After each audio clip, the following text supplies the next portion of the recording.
লালমনিরহাটে লাভজনক হওয়ায় বেড়েছে চীনাবাদামের চাষ। দিন দিন বাদাম চাষাবাদে আগ্রহী হচ্ছেন কৃষক। এ বিষয়ে আরো কিছু বিস্তারিত তথ্য জানাবেন সহকর্মী রবিউল ইসলাম। রবিউল, আমাদেরকে একটু জানাবেন চাষিদের কথা, তারা কি বলছেন এই বিষয়টি নিয়ে?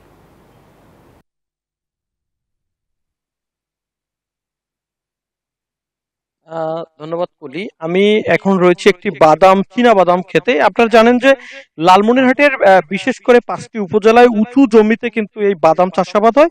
এই বাদামটা কিন্তু বীজ বাদাম বলে পরিচিত এবং কৃষি বিভাগ বলছে যে এই বাদামটা এই মৌসুমে উঁচু জমিতে যদি চাষাবাদ হয় এবং প্রতি মন কিন্তু এই বাদামটা বিক্রি হচ্ছে ৫ থেকে ৬ হাজার টাকা।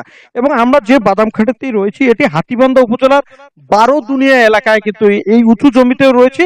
এই উঁচু জমিতে কিন্তু ভালো ফলন হয়েছে চীনাবাদাম এবং কৃষকরা কিন্তু আগ্রহ প্রকাশ করছে। এদিকে কিন্তু কৃষকদের মাঝে কিন্তু একটা উৎসাহ আছে, কারণ এই দাম কিন্তু প্রচুর দাম, বাজারে চাহিদা বেশি। আমরা স্থানীয় একজন কৃষকের সাথে কথা বলতে চাই, আপনার সাথে কথা বলতে চাই। বাদাম কেমন ফলন হয়েছে, দাম কেমন পাবেন এবছর?